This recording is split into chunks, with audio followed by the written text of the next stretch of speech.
Why won't you let it go, let it go? What we had was never personal, personal. Nothing you could better save your breath, leave your regrets behind.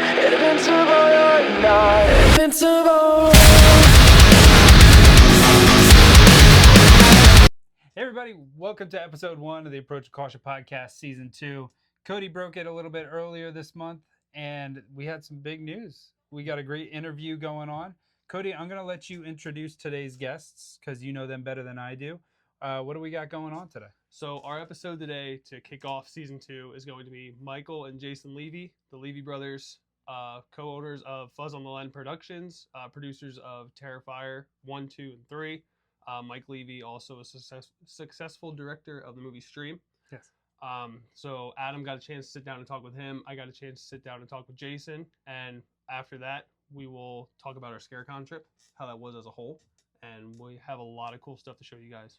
All right, so right now we're going to kick it right over to Cody's interview with Jason Leavy. We'll be right back with more. What's up, guys? Cody here, the Approach with Caution podcast, and I have the honor of having our first guest of the day be a man who I like to call a close friend of mine over the years, Jason Leavy. How are you doing, man? The honor's all mine. The pleasure's all mine. Thank you for having me.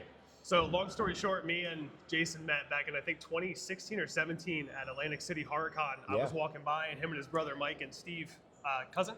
Best friend. Basically family now. We'll go with that, yeah. They noticed I had a small Art the Clown pin, and they were like, yeah, that pin's really sick. So then we just started talking, shooting the shit, and then found out you guys played a big role in the movie. Yeah. And friendship stayed close from there, so I'm thankful for that. Yeah, I'm thankful for your friendship and honestly your support throughout the years. We wouldn't be here without you guys and all the fans and things like that. So it's humbling for us to have people like you in our lives. So yeah, really absolutely. Nice. Yeah. So kind of get started. When did you decide that filmmaking and acting is something you wanted to do growing up? It was at a very young age. My mom used to have this camcorder that she used to film like birthday parties, communions, and special events for our family. And me and my brother would always take the camera and steal it. And instead of like being like the other kids playing ding dong ditch and all this and getting into trouble, we would go out and make films with all like the neighborhood kids and things. So we knew at like a very young age that we wanted to do this for a career. And to be on this road with my brother, doing this for a living has been so rewarding to me because you always have that person to kind of lean on. Yeah. To like, all right, if things aren't working out so well, like we both feed off each other and inspire each other. So that's a major stepping stone in our career to have each other's back like that. Yeah. Now, growing up, did you have a favorite horror movie or a favorite show? Well, my mom would always show us like horror films. I loved the TV series It. That was always the thing that I really enjoyed watching. It kept me up for nights and days and whatever, and I never wanted to take a shower after he came out of the drain. But yeah, like things like that, like Halloween, like I was always a big fan of all those, 80s slasher films. I still watch 80s slasher films today. I love the style. I love like it takes you back to that time. It really and that's does. why when we were doing Terrifier and Stream, we really wanted to get that 80s vibe again to bring people back because that's what people grew up watching. So I think that's another reason why it's been sticking to fans so much because they appreciate that and it brings them back to their childhood of movies that how they used to be made. Right. Yeah. Lost Boys is probably one of my top 3 movies of I love Lost Boys. Yeah. all time. Getting into the Terrifier aspect, how did you end up meeting Damien and getting to work with him and all this stuff? So with Terrifier, it's actually funny. We were filming a movie back in 2015 called Abnormal Attraction. And we have a mutual friend of mine, his name is Jason Milstein, and he was doing the sound on the project. And he said, hey, I have a friend of mine, his name is Phil Falcone. He wants to come on down and see how the movie making works and things like that. And we were like, yeah, sure, whatever. We always invite people to sets, and we love having company. So he came down, he really liked how we worked. And the funny thing is he was like, hey, we just shot some of this clown movie. I don't know if it's going to go anywhere. And would you guys want to come and help us do some pickup shots and then act in it too, because we need to reshoot a couple scenes. I said, yeah, sure, we do it. And we applied. We actually auditioned for the role, which is funny. Oh my God. And we got the part, and they liked what we saw from how we did this fan film called Halloween 60 about like Michael Myers being old.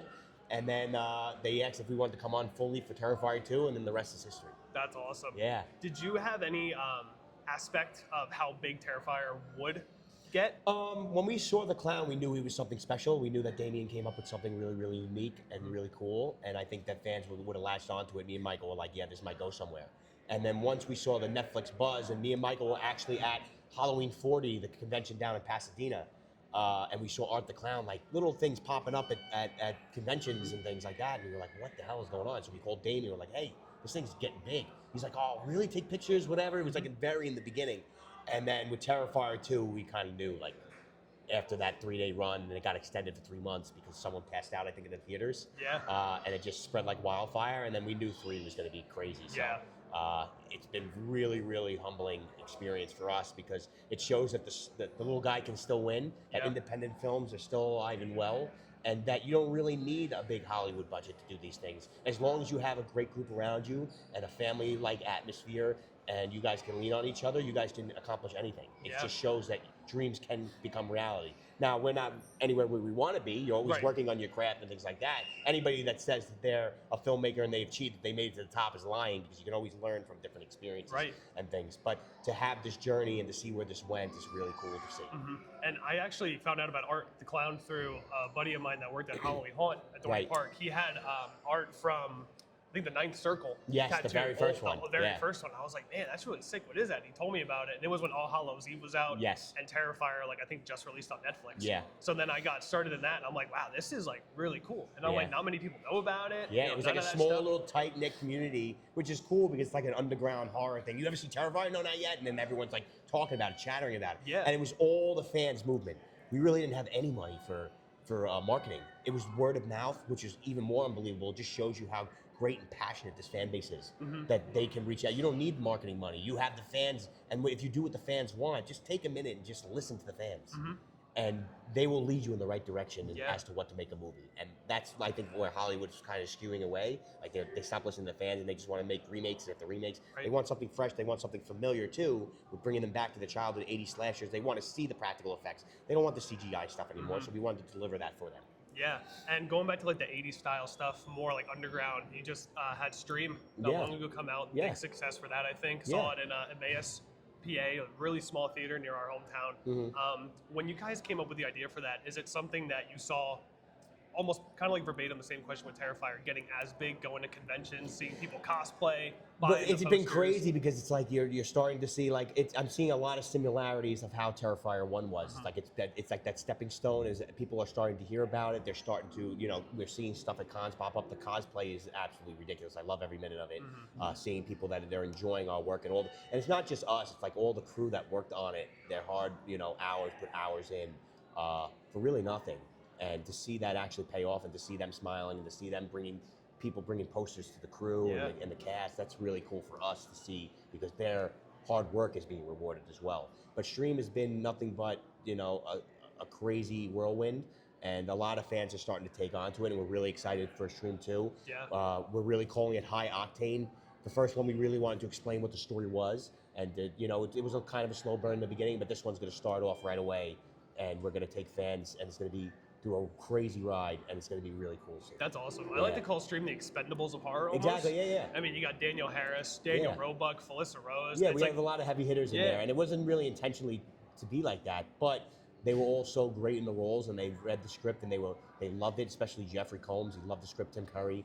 So we kind of want to keep that now because the fans really like that, and they think it's a lot of fun. And we always wanted to see a movie like that where we have all these horror heavy hitters in one film playing off each other, and they're not just doing cameos, they're actually throughout the film, and you actually have some screen time with them. And to see people that you grew up watching all in one movie, and having that type of relationship on screen is really, really cool. Yeah. So is there any news you have coming up that you'd like to tell everybody? Anything you can spill the tea on a little bit? I'll just say Stream 2 is coming. We're in the writing process. We're teaming up with a writing team, but it is really, really exciting on who it is, but we can't disclose it yet. Yeah, absolutely. But everyone's going to be like, wow, this comes out of left field, and they're going to be really, really happy with who we're teaming up with to actually write it. The outline's pretty much done, and now we're working on a first draft script, so hopefully sooner rather than later. Terrifier 4 obviously is in talks to be shot soon. Not where I've seen online, we're starting in September. I don't know what happened with that. Yeah, I didn't get the memo, neither did Damien, so someone's shooting something. But yeah, that's coming soon, so we're working on pre-production with that, and we got a lot of exciting things, not just Terrifier, not just Stream. We got a lot of cool things coming up in the pipeline. We just did a comedy film, like we're trying to venture off into other things too. That's awesome. With the Seashell Boys, who we've been, who helped us on a lot of stuff. They have a great content online. And we're doing this con too, so like we're at ScareCon right now. There's a lot of people here already. Yeah, and I'll tell you right now, like if it wasn't for my wife, this wouldn't be possible. She did everything, did all the hard work. She talked to the vendors. She got the hotel space. So without her, this wouldn't be brought back to upstate New York, and we're so happy to bring it back because a lot of fans were really looking for this. It's been on hiatus for a long time. We stopped right before COVID, or right after COVID was the last show, 2018, before we shot Terrifier 2. Wow. And the fans were really begging to bring it back and to have the fans excited about it. We have a sold-out crowd, which is great. That's cool. Yeah, That's yeah. From Approach to Caution. We want to thank you guys for the invite. You've Of been course. so humbling for us. And Thank you, just man. getting to talk to you and so many other people. Hopefully Yeah, about the and deal we're going to will have be fun awesome. tonight, my man. Thank you Yeah, so for much. sure. All right. Thank you so much. Appreciate it. All right, guys, I hope you enjoyed that interview. So, Cody, what was it like? I assume this was your first big interview with somebody of the nature of a Leavy brother. What was this like? What were your thoughts going into this interview? So my thoughts going in were just pretty much to try to get into like his mind, like how their direction goes when like they get a script is handed to them, and then when they say, "All right, this is the direction I want to go," and how do we get it to that direction, and also finding out how young they were when they started filming. Right. I mean, they said they were taking the camcorders at certain functions, and they were just making their own films, which I thought was so cool to start at such a young age and to see where they are now. It's really awesome. And that's kind of the generational thing. I mean, those guys probably aren't much older than we are, No. but we grew up in a generation of technology like you wouldn't believe. I mean, the things that we have access to right now, but the stuff we were growing up with, camcorders, cameras, I mean, the old Polaroids, stuff like that, it's been incredible. And like the things that we could do on this podcast, although not much, people 20, 30 years ago wouldn't have believed it. Right. So we're going to kick it right now. I am going to be sitting down and talking with Michael Leavy, Jason's brother. We're going to do that interview, and we'll be right back with some more. Hey, everybody. Thanks for sticking around to the Approach with Caution podcast. I'm here with Mike Leavy. He was the producer for Terrifier and director for the movie Stream. Cody introduced me to the movie Stream. We watched it a couple of months ago, and there's a lot of great stuff in there. When you go over the directing for something as accurate as a kill, like when you got to go in for a kill, what's the decision making behind getting the shots that you do? You know, it's you got to be very meticulous, because obviously it's just like doing a stunt. If you're shooting it at a wrong angle, or the lighting's not right, or the gag doesn't work, the kill won't work, to the audience. So it's really like a science to it. And coming from, I've always loved horror. I was more of an atmosphere kind of horror guy, like Halloween 1978. Like that's kind of what I grew up with. I did love the Nightmare on Elm Street. I was a big fan of Leprechaun as well, and obviously Stephen King's It. But a lot of those ones, other than Nightmare, really wasn't very heavy effects kind of things. And I didn't get into the effects horror until I met Damien and started working on the Terrifier movies. And then I really saw how he got in there. And he was somebody that learned from Savini and watching the Friday the 13th. And so it really is an art form, and to kind of see the certain angles and the certain things that he did, that's kind of something that I picked up from him so late in life, because again, those weren't the particular horror movies that I was watching as a kid. Right. So kind of like a comedy or a romance movie, there's not as much going on in there with the blood and things. Do you guys often have to do retakes? Because I mean, I imagine cleaning up the blood, there's a lot of reset Pain in the ass. time. There is. There's a lot of reset time. It definitely, you have to account for it, and that's something that I've noticed that a lot of indie horror filmmakers that want to do more practical effects and want to do more gore, they don't understand that, especially the producers, which is interesting. And I always try to come in and be like, no, something that you think might take a half a day or a day, that could be a 2-day thing. There's literally times on Terrifier the entire day is to a segment or an entire kill. Because it is so intricate, and the cleanup time could be 3 hours. We just did something for a Leprechaun movie that we did for YouTube. We're trying to pitch to Lionsgate to do the next one. And there was one particular gag where some guy's ankle snaps falling down the stairs and the blood goes all over the stairs, and that was a 3-hour cleanup. And if you don't get it on the first try, which likely is the case, you're not going to get it on the first try, you're going to have to go 2, 3, 4 times. Now you could lose a whole day. So you really got to make sure that you plan it out. But again, when you're dealing with practical, you don't know. Right. You brought up Leprechaun, kind of a historical series. They got a bunch of movies. How do you take something that's already been done and kind of rework that into your vision? So the Leprechaun movies weren't really that gory. So I think that's part of it, is we're known now for bringing gore. We're known for being very graphic. So I think the way you reinvent it is use that to your advantage and kind of bring that flavor to it. But you also have to stick to the roots. Leprechaun is a comedy horror.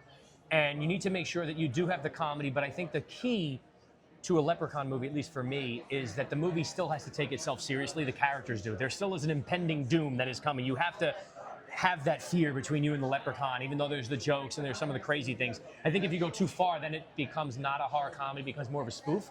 Correct. So I think that that's important, but I think that if you bring our flavor of the gore, I think that'll bring it to a more modernized horror kind of world. Look, Halloween Kills is doing it. You know, every movie's kind of doing it now. Maybe it's because of what we did with Terrifier, but I think that's how you kind of bring it forward. Cool. Well, I appreciate you coming on. Thank you so much for joining us. You got some autographs, a lot of good stuff coming up. So stay tuned for Leprechaun. We got Extreme 2 that we just came from the panel, so that's going to be coming out soon. Keep your eyes open for more from Jason and Mike. Thank you. Thanks. Hope you guys liked that interview of Adam and Michael. Adam, with this being your first convention, what could you take away from the interview you had with Michael? Michael was incredibly nice and very informative about how he did certain things in production and why they do it. A lot of times he said it was like a monetary thing, how you got to work around things. We also talked about how you could go in depth and shoot a kill scene, kind of how many takes it could be. Because like once you do a kill scene, and there's blood all over your, the actors and stuff, you have to completely reset, start up again.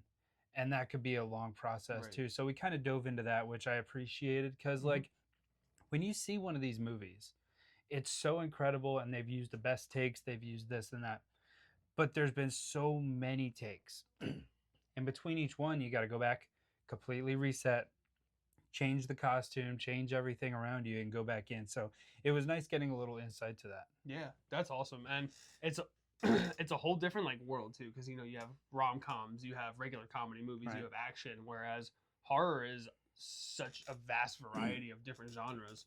And learning from the type of genres they do, like mostly slashers, stuff like that, and with Stream, it's like the 80s slasher vibe. Sorry, we can cut it. Keep going. Yeah, no, I mean, I learned a lot too just watching. So I'm glad you had a good time. It was great. Yeah, ScareCon was incredible. We had a great time, and we're hoping that they can do this again next year. It was such a great time with the Leavy brothers, and we want to thank them for their time and doing this episode with us. We really appreciate it, and we also appreciate them inviting us up to ScareCon, which you're going to see next week on episode 2, season 2 of the Approach with Caution podcast. Thank you all for tuning in. We'll see you next week from New York. See you at ScareCon. Hey everybody, before you turn it off, we got some bonus content for you. It's not every week we're able to do a little bit of bonus, but we got some bonus for you. Cody and I had the privilege of sitting in on the Stream panel from ScareCon, and they were talking a little bit about Stream. So what we're going to do is we're going to insert that into the end of this video. Right here it is, uninterrupted, the entire Stream panel. Felissa Rose, we had a couple other people, the Leavy brothers, and a lot more in that panel. Daniel Robuck, Dave Sheridan, our friends Jamie Root and Marcus Slavin. It was an incredible panel. We're going to send you to it now. And we hope you guys enjoy the panel, and we'll see you next week from upstate New York, ScareCon. I'm the director of Stream, also producer of the Terrifier franchise. I played Will the Exterminator in the original Terrifier film. Thank you. And I also produced Screamboat. Right, Screamboat, who Pitchfork Retreat, which we're going to be doing an exclusive trailer drop here at ScareCon. And then to my right here, I'll let you introduce who you are. Hi, I'm Allison Patel, and I was in the post-credit scene on Stream. And she's also in the Screamboat. I'm Marcus Slavine. I was one of the producers of Stream. I'm also one of the producers of Screamboat and Pitchfork Retreat. I was also the production designer and the very good-looking guy on the train. And for all of you guys who don't know me, my name is Jason Leavy. I'm one of the producers of Stream as well, and Terrifier. I was one of the cops at the end of the first movie, Terrifier 2. And I was player 1 in Stream as well, better player. And I will now introduce you to a person that the production would not go smoothly without, than Jamie. She's one of the persons that does everything on set, but I'll let her introduce her. Hey guys. That's Brady the dog. I'm Jamie. I'm one of the producers also of Stream, and I assistant directed and did a ton of different things on it. So, Terrifier as well, yeah. So, really great team here. We're really excited to talk to you guys, answer your questions. Hey! Let's bring them in. We got Dave Sheridan, everybody. Dave Sheridan, Felissa, Donna. What's going on? Always in or down. You gotta prove a high score. Yeah, I know. She had to get a drink, everybody. That's why she's late. So first of all, before we get started, just want to thank everybody for coming out to Scaricon. It means so much. Obviously, Alex, wherever she is, my sister-in-law, she's doing an incredible job, and we're so happy to be helping her and JV and everybody bring this great convention back. And we're really doing it for the fans. We love our fans, as you can see through our films.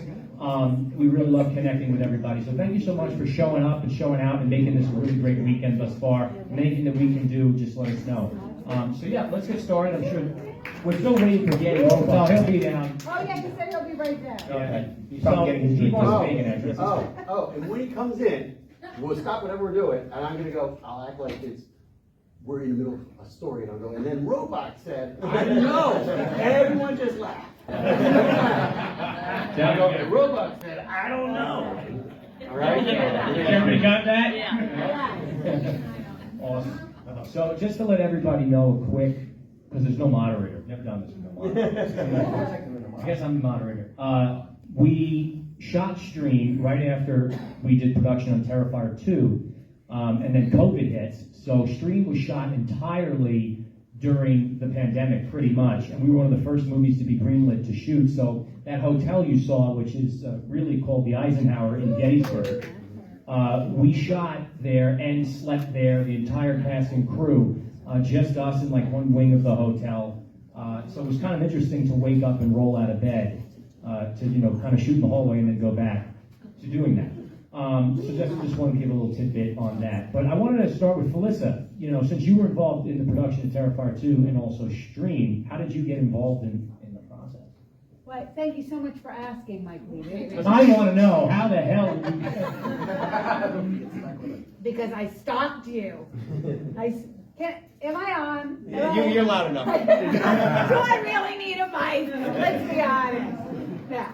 I was so in love with Terrifier when I think all of us have been. Let's give it up for Terrifier. But I legitimately went to a convention in New Jersey to meet all of them. And I was like, I'm obsessed with you, get the restraining order. And then we were at Scaricon, October 2019, and they said, we have a part for you. And I was like, oh, I got a little excited. And we made the announcement here at Scaricon that you were going to be in Terrifier 2. That's right. And then we had such a great time there, and obviously it's a family. And you told me about Stream, and Mike Leavy as a director, close your ears. Sucks. So phenomenal, it's so much fun. And just working with all of these amazing people, the talent that's in this film is bananas. And I just, I feel lucky that I get to hang out and play with you guys. It's not work, it's just bringing the family together. So, and I love yelling at Danny Robuck. So, Dave, I want to move it over to you. Not really the same question of how you got involved, but just, what did you think once you showed up at that hotel in Gettysburg about that experience? Yeah, there's a reason why they let us shoot that film in that hotel. It's a horror movie with rooms getting wrecked because they were already in need of being teared down in the first place. Yeah. But it was and then Danny Robuck said, "Look." Danny Robuck, everybody.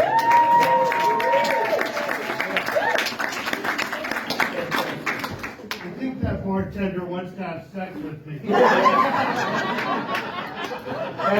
That is definitely a line in the movie. I think I got cut out. Dave was my best customer. Yeah, alcohol. I think he was stealing. I was already dead, and he was going behind the bar. There was some stuff, but maybe one day on a 4K we'll do it. But there was some really funny stuff. But between the two of them, we get to cut so much of Danny and Dave here because they're improv. They're improv geniuses, and everything was so funny that it was really tough to decide what stays and what goes. And there's a whole other scene, particularly with you at the bar, where you're hitting on the daughter. Yeah, I'm not hitting on the daughter. And then him ranting about what the bartender wants to do to him, and maybe he'll let him do it to him. He's not really sure. And then we have to remember we're making a horror movie, so we have to dial it back. But these two are really, really fun to be around. We're always laughing on set. I just remember the beer, and I was talking about the beer. How's that hitting on the dark? Right. There were some things about the beer that you said it was unbridled. No, you were hitting on the mom. And then he hits on the mom, but that was the whole joke. He was hitting on the daughter earlier, and then he was hitting on the mom. And then when we And he's hitting on him. he was hitting on the dad. The beer, I like when the beer blew up. Well, I want to bring that up. So the beer actually was, you guys know the Practical Jokers? Yeah. So Quinn, that's his beer. That's actually was a real beer, and then we were hoping, it would still be available this day, but he doesn't have it anymore. Stream took too long to come out, I guess. But yeah, Well, you were taking all the time to decide what to cut out. Right. But that was, did you guys shake the beer up or something? Yeah, we shook the beer and then it But you exploded. didn't tell me. No, yeah. No, we What just a did that. genuine reaction. Yeah. I did the whole thing about the beer, and I'm like, oh, right. And then, ink sprayed all over me. And then they cut it. You can't do that and then cut it. We weren't even shooting it. We were just. Shit. That was the payback for you playing poker the night before. Oh, that's a funny story. I was kidnapped. It was COVID, so you weren't allowed to leave the premises, and Dave snuck out through the window to go play poker with friends. I didn't know that. Yeah, but I thought it was like, a couple hours. They were like, no, these games go on till like 10 a.m. I was like, I gotta get to bed. It was 10 at night. So, Danny, since you came in, tell everybody how you got involved with Stream. Thank you. I am not now, nor have I ever been a communist. All the people over 30. Well, the Leavys, I'm a big fan of them. I met these great brothers and their company on a movie they did for Tyler Maine called Penance Lane. And then I made my first movie called Getting Grace, and they came and shot some of it for me, and Michael was in it. So he played my son, then he played an alcoholic, and I thought, that's too bad that my son became an alcoholic. And then you become an alcoholic. But, that was a real, you guys, so something to tell you, which you probably have figured out, that you hear, the fact about Hollywood is, if you like someone, you work with someone. Yeah. I met Jamie Root on that, and Torture Jamie. I was so impressed with her organizational skills, and then she first AD'd a movie for me, and then worked on a crew on another. So we all like each other, and that's why we keep working together. We'll keep working together because we trust each other. We know each other. We know none of us are full of shit. Or if he says this is what I got to pay you, you go fine, that's fine, or whatever. You know what I mean? So that's how I got in it. I was very pleased. But then we had the big secret because I was going right from that to the Munsters, and nobody knew about the Munsters yet. So they kind of worked to shoot me out graciously so I could get to the Munsters in time. And Allison, what about you? Yeah,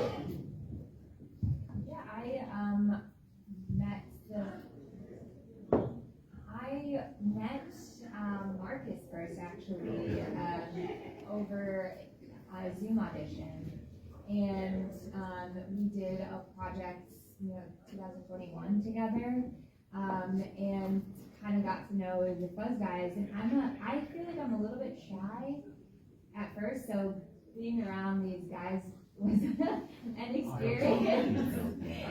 They're very, they have a lot of personality. So it was my first real. The nicest way anybody's ever done that. That's what they said about Charlie Manson. But I love how funny they are. I always tell people that it's like they talk to each other. It's like it's scripted comedy almost. That's how witty they are, and sharp, and like zing, zing, zing. So I was like, oh my god. And it was the first project I'd really ever done. And then they brought me on. Mike reached out about Stream. He's like, oh, I have this role. They were already shooting Stream when I met them first, and they were like, oh, we have this role, like, put yourself on tape for it. So I did, and then we shot out in Staten Island overnight, raising me against the sun. It was a great time. Thank you. It's very interesting to moderate your own film's panel. So, Alex, thank you for not giving us one. I do want to turn it over to the audience. I think that's more important because we want to hear from you guys what you think. If you have any questions for anybody in particular, again, really a great group of people up here. We've worked together, numerous times, and will continue to because, like Danny said, we've all become this great family. We all trust each other. We all have a great working rapport, and obviously we love doing conventions together. The amount of times with Dave and Felissa and Danny and Jamie, Marcus, Jay, Allison, now you're starting to do them. It's just incredible. But we want to turn it over to you guys. If you guys have any questions. Sure. Can I ask one question? Yes. How many here watched it today for the first, that was the first time? Like, just to show up here. Yeah. Well, I wasn't here. Remember the actors? They came late. Remember the actors came late. Exactly. Right, hold on, I want to ask one more question. How many people saw it here for the first time? Great. Keep doing. Hold on. I gotta tell you, Dave actually, I don't even know if you remember this. You came up with a great thing for Stream because we're very collaborative, and we talk about the script and character stuff, between the actors, director, production stuff. And Dave, actually, you came up. I don't know if you remember this. The whole sequence with the dad, when Roy and Kevin about the special knock, that like there's a secret knock that's going to happen when he knocks at the door and says, don't let anybody in. And we incorporated it into the beginning of the movie and the film. Dave, that was your idea after reading the script. You gave that to us, and we love the real dynamic of that. I don't know if that just was something. No, that's how they did get in the poker game. I thought of it because it worked for the poker game. That's why when you're coming up to get me in my room, it's like, you don't know this is secret knock. So you weren't even talking about that for the movie, I guess. Yeah. Anybody you had a question? Yeah.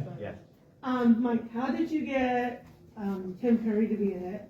Because that was his first movie in a long time. So I kept in touch with Tim. We wanted to use him earlier when this movie called Abnormal Attraction. It was my first film that I directed.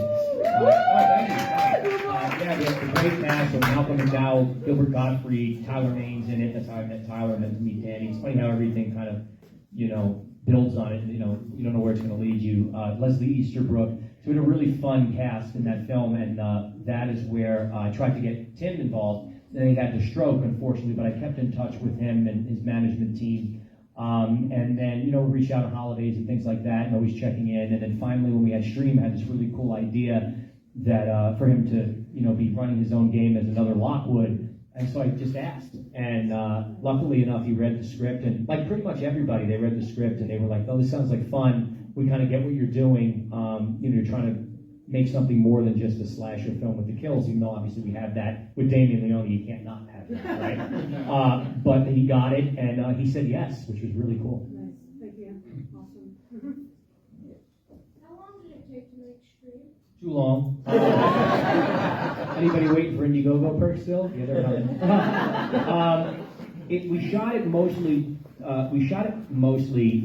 The bulk of it. They call principal photography. We shot it January 3rd of 2021, and we wrapped right after Valentine's Day, February 17th or something, 2021. That was like the bulk of it. But then obviously, we go into post-production, and we didn't have funds to finish it because COVID hit, and we needed to put the funds into the HEPA filters and the PPE and the masks and the ventilator, all that stuff.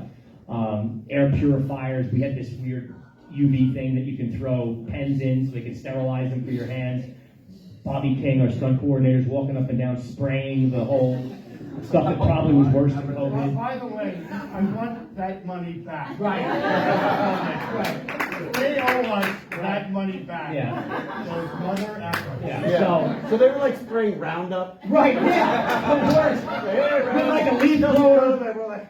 Yeah, so like that, every day you gotta take a bath and acid. It was so then we needed money to finish the movie, so we ran the Indiegogo campaign to get the fans involved to help us finish it, and then luckily enough we raised enough funds to finish it. And that took a little bit. Then we added some stuff so this way the fans could really have something to be a part of. We put them in the film. So it ended up taking like from beginning to end of like actually starting to shoot. It was like 2.5 years because of COVID and because of all that stuff. Yeah. And another thing that's good too is that I don't know if anyone heard this, but we officially greenlit Stream 2. So that's coming.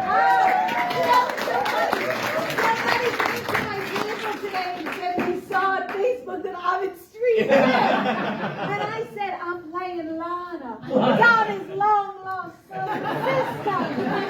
That's my sister thing. And that's my husband, Flowers. Colonel Rupert Flowers. So we're really excited about It's a that. musical also. We're really excited about that, and the reason why we're doing it is because the fans have shown up and they really let us know that they love this franchise and they want to see it grow. Just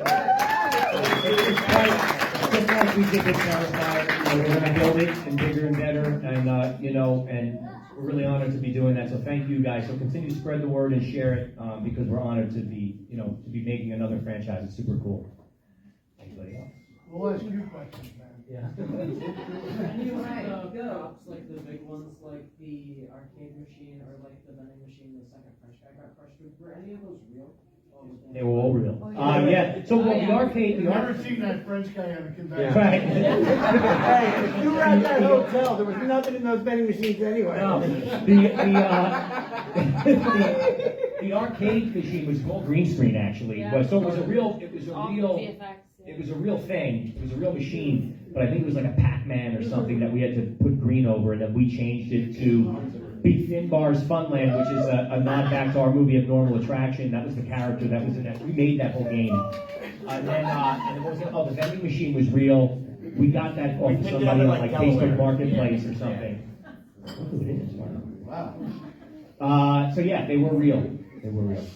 Anybody else? Yeah, distracting entrance song. I know. You have a question since you... Yeah, what was your favorite scene you guys filmed in the movie? Oh, he hit you that bad. So the one that I'm most proud of is the tic-tac-toe kill. Oh, Because that was something we knew had never been done before. And, again, like we didn't know how we were going to pull it off. And then luckily we had, somebody like Damien, he could figure it out. And Phil did a lot more. Yeah, Phil, on that particular one, like Damien did all the work with the actual actor. Yeah. And then Phil built himself the entire fake body and that we can cut into. He had blood pumps in there and blood bags and stuff. Wasn't that Phil's nipples? That's Tim Curry's nipples. So Phil did a lot of that. That's the one I'm most proud of, but if everybody wants to go down the line. Can I tell a story about my kill? Yes. Yeah. Oh, no. So, Oh no. yeah. So, we were having a great time. It was a little chilly. We were having a great time. Damien, the first time I met him, and he's, we had to strap this thing on, and he's very delicately, taking, duct tape. And I was like, give me that. And I pulled it really tight because I didn't want to look fat. It was too late. I know what you're thinking. But the thing was on top of my belly. Anyway, so I got the thing on, and then we got the thing that's in my mouth because Laura King throws me up on the floor, all in a blackout, right? So now I'm up on a pole, my hands are behind me, and the idea is that the thing through my head and mouth is holding me on the pole. Now, here's how I really do that. I can stand up, put my flies up. And he had a piece of wood as thick as this attached to the pole that I had to put my manhood on. And then put all 240 plus pounds plus. I said 240 pounds of my weight on. So I'm up there. A lot of blood. And there's the blood and the guts are hanging out and the things in my mouth. And I'm up there and I say to them, "Are we all ready to go? We're ready to go. Ready to go." I go, hey, my mouth, and then Mike comes in. He's like.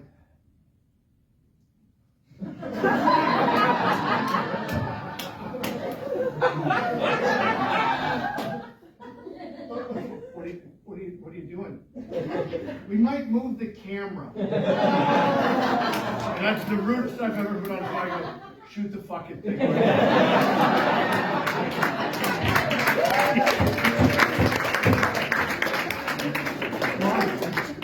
I'm glad my kids are grown. There will be, I'm just telling you, there'll be no more Robuck children.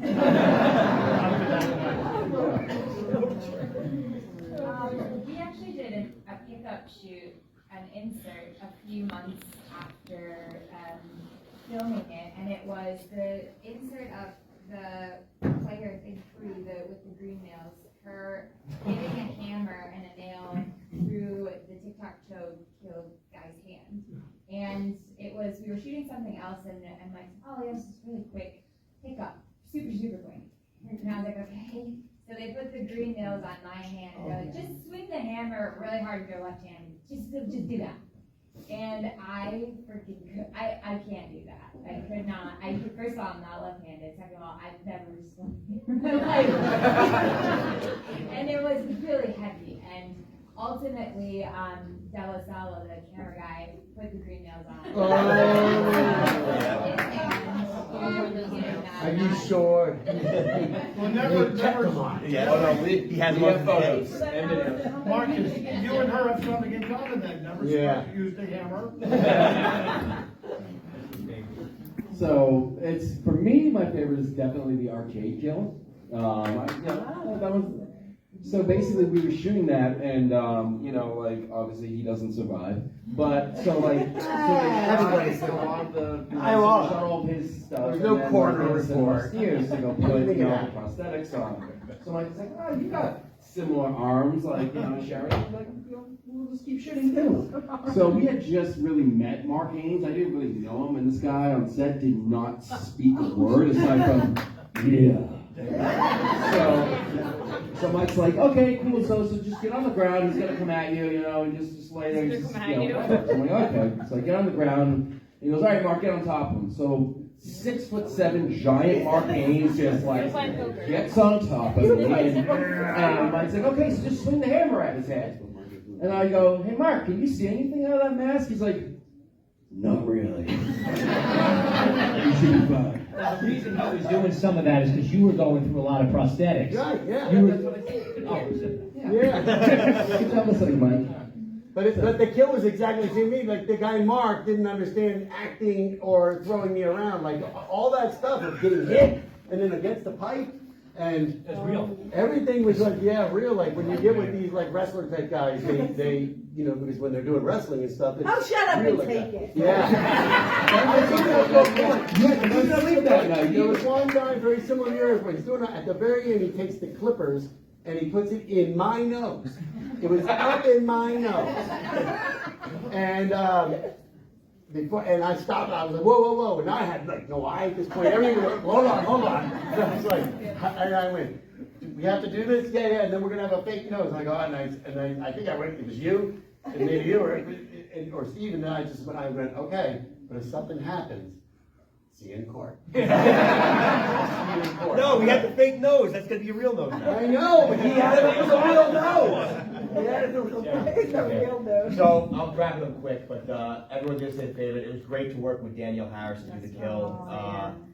She was great. We didn't realize that one of the actual glasses was real that she threw in my face. So I know it was real. It didn't break. Yeah, she hit me in the face. It didn't break. It was great. I had a good time. It was a lot of fun.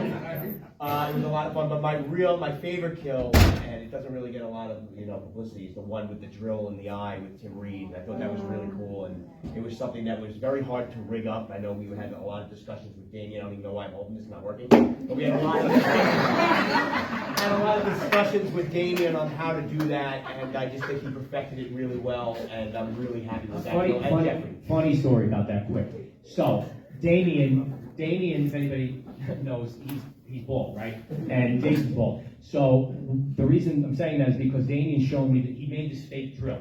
And he's drilling it into his hand to show me it's safe. He's going like this. And he goes, look, and he puts it to his head. And he goes, oh, like that. He goes, look, it's great. I'm like, oh my God, that's awesome. Like, it doesn't hurt. So I said, can we show Jeff Combs how it works, because he's the one going to be holding it. I want him to feel safe holding the drill, getting as close as he can to Tim. So we go to Tim first. Tim sees it. Tim says, awesome. So now we knock on Jeff's door. Jeff answers the door, and he sees it. Damien's doing the whole thing, and Jeff goes, wow, that's awesome. He goes, do me. Damien goes, all right. He puts it through his head. And you hear Jeff go, ah, shit, whatever. And then we're laughing, like we think he's acting. And he goes, no, I'm serious. Pulls out a wad and combs his hair. So like Jeff just like whatever, he puts it to his thing. He was cool about it. We like laughed. He walks in the room. Katie just looked at us. Wow. We went there to make him feel better, and then it just backfired. So I'll never forget that moment. Jamie, favorite. We're gonna get to Jamie first. I also really enjoyed Danielle's kill. I thought that was fun. We got to shoot that. There was multiple cameras on that angle. That was fun. And then Jason and I worked together because I actually doubled for Danielle a couple times for that. And then Jay and I would practice the stunt together, a few different of her like stunts. Yeah, that was a lot of fun. So that's my favorite, just because of that personal connection to it. But yeah. I mean, any day you have me on set yelling at Danny Robuck, he's a great dad.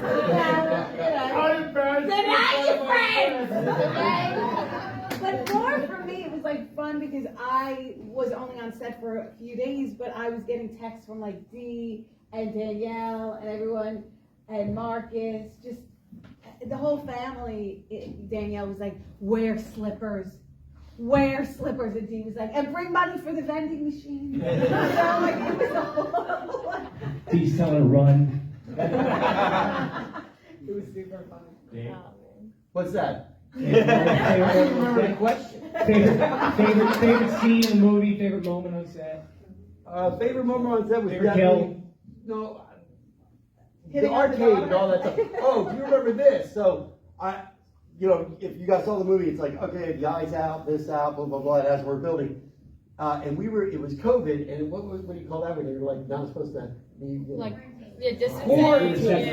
Quarantine. They weren't letting us out. We told you all that. But it wasn't quarantine. They had a wrestling league there. There was like kids ages 8 to 12 wrestling.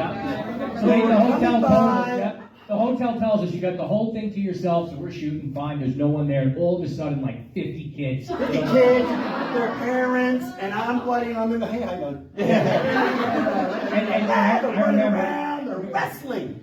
They're not. It's like you don't stay away wrestling. No. They're not wearing anything. They're rubbing each other. I remember Jeff's in the middle of his monologue. There's a shot similar to that, and Jeff at the end of the movie is in the middle of his monologue, and then these kids are cheering and the thing, and he's like, it's distracting on us. Not besides the COVID thing, it's like now distracting. These kids are screaming. We quiet them down a bunch of. So there's one scene where like. He said something and he says like, no, fuck, something like that, and we used it in the movie. So like there's a scene when Roy is not dead, he kills David Howard Thornton's character, player 2, in the kitchen. You hear him go, no, that's real. That was Jeff frustrated from the wrestlers that we threw into the scene. Because the thing about it was, once that's done, the wrestlers everywhere, why didn't we go to a bar? Why didn't we go out? Because they were closed. We're standing by grilling. No, sorry. There was no food. There was this muffins and stuff like that. And it was freezing too. The whole And so she calls me up and she goes, you haven't eaten? And I was like, yeah, I haven't eaten. She goes, I'm going to send you McDonald's.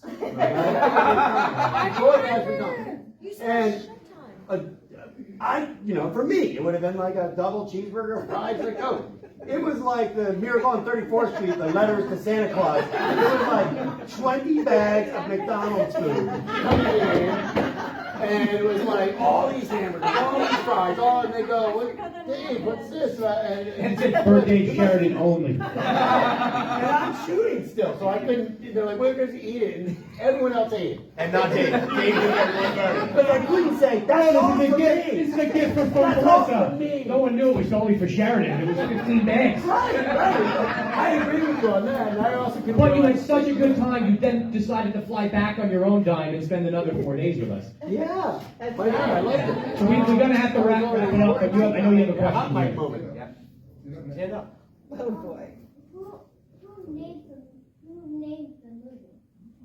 That's a great question. So we never really, we never, you know what's funny? We never wanted to call it Stream. We just used it as a placeholder, and then we never found anything better. It's the truth, because the thing is, it's like Halloween, right? It's like Stream. It's very hard to Google, very hard to find. Hopefully now with Stream 2, it'll be easier.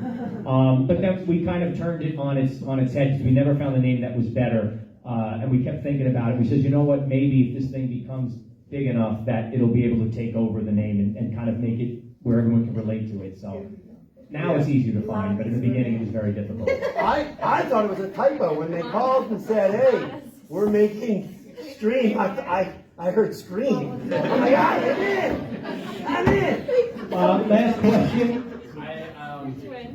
Little anecdote. When I learned about the movie, that's what I did. I went on Google and I said, "Where can I watch Stream?" And Google gave me the very enlightening information. Stream horror movie. Many streaming And then they stream horror movie, and they show you every stream. Yeah.